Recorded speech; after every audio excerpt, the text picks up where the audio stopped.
I'm about to talk about something that not a lot of other people have put too much commentary on. There's some people that have touched up on what they saw this guy do, but left it at that and moved on. But I'm really going to be the interrogator here and play like I'm interrogating Triple H. Maybe not to his face, but if he ever watches this video, you're being interrogated right now, Triple H, and you'll know it if you ever click on this video. I'm sure that you probably watch all of the WWE YouTubers talk about you and whatnot. And so, well, basically, this guy, after a live PLE on a post show live, basically, he sat there at the table, the commentary table where they were talking and blah blah blah, the after the show commentary table where they usually sit around and talk about random stuff and blah blah blah, waste time. And then Triple H goes through his paperwork, and well, at least he used to do that. Now he kind of sits and talks without the paperwork, but whatever. And so he's sitting there with Big E and whoever else was there. I think Kathy Kelly or whoever was there at the time.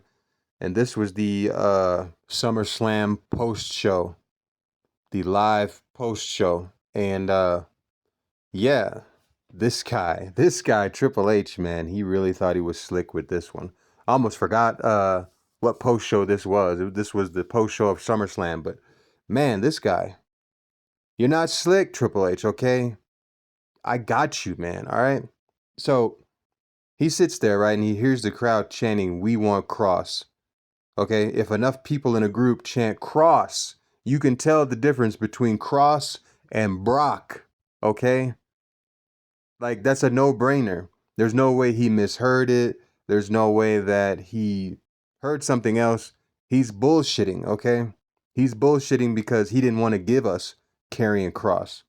So he jumped on it quickly to shut everybody up and say, "Oh, you want Brock? Well, you got him." Okay, because Brock Lesnar came back that night, didn't he? And F5 John Cena after Cody Rhodes beat John Cena clean for the WWE title. Now, Triple H played the game here. He played the game with the fans, man. Like, he's a big time bullshitter. Like, this guy is good at bullshitting even the greatest bullshitters, probably. This guy's the king of the bullshitters. That's why he's the king of the kings, because he's the king of the bullshitters, you know? But this guy and his bullshit sat there and said that right to the fans' face and basically everybody who's watching live. I mean, I don't know how many people tune into the post live shows, after the PLEs. They usually don't have one after every PLE nowadays, but stuff like SummerSlam, Royal Rumble, WrestleMania, yeah, you can expect that. Crown Jewel, I think. And now things have changed now that WWE's on ESPN, whatever. But yeah, this guy thought that he could sit there and mess around and bullshit people, okay? How are you going to sit there and say you want Brock? Well, you got him. No, nobody said Brock Lesnar. Although the dude got a massive pop. Okay, we all know Brock Lesnar's popular. He's a beast. Okay, the guy went to UFC and knocked out Randy Couture and won the heavyweight undisputed UFC championship. All right. Okay, cool. Yeah, we get it. Brock was dominating people 20 years ago in WWE, beat The Rock clean. He's used to bully John Cena. He ended the Undertaker streak. Okay, we get it. The guy is, great. A phenomenal creature slash specimen. I mean, Brock Lesnar is everything you'd want in an athlete and a heavyweight champ and a bruiser. Okay, we get it. All right.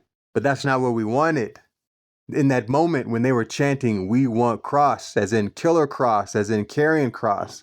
All right. We did not want Brock Lesnar. But this bullshit artist right here, this suit and tie slick man over here, thought he could play the game and say otherwise. He sat there with the audacity and said, "Oh, you want Brock? Oh, you're going to get him. You've got him." No, that's not what the fans said, and you know it deep down in your heart of hearts, King of Kings. You know it, and you're not ever going to admit it. You're not ever going to admit that that crowd said they want Cross. okay? Because you got to stand on your own bullshit.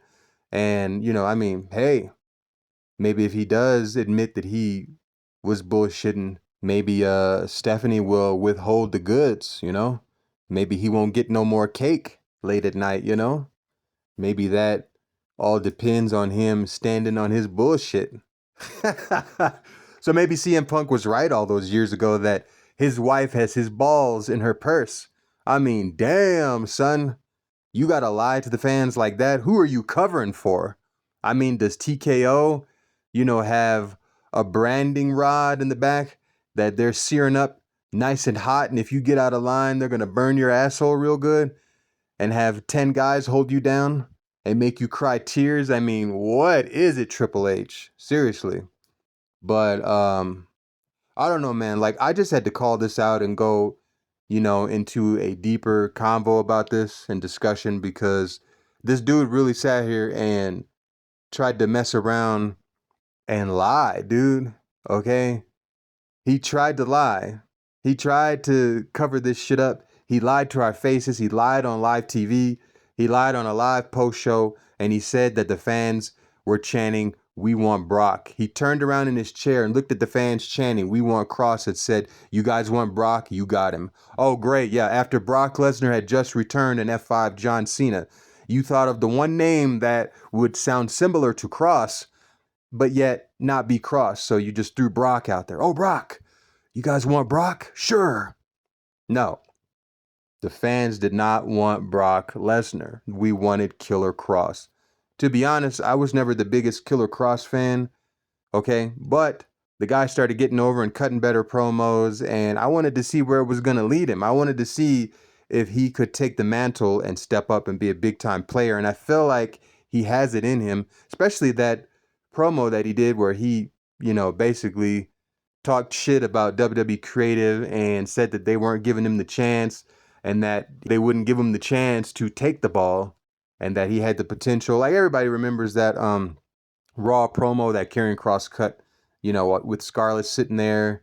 I think one of those wrestling guys was there. I forgot his name, but yeah, he was on some podcast or something, and he went straight raw and rugged and just let his real feelings show. And I don't know if some of that was scripted or not. We don't know the full details. We really don't. We can just speculate.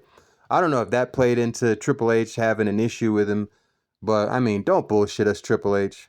Seriously, don't bullshit and do shit like that and hear the fans say one thing and then you lie and cover it up and say another. Man, no, that's horrible for business, okay? But it is what it is, and now you can see how much of a bullshit artist Triple H really is.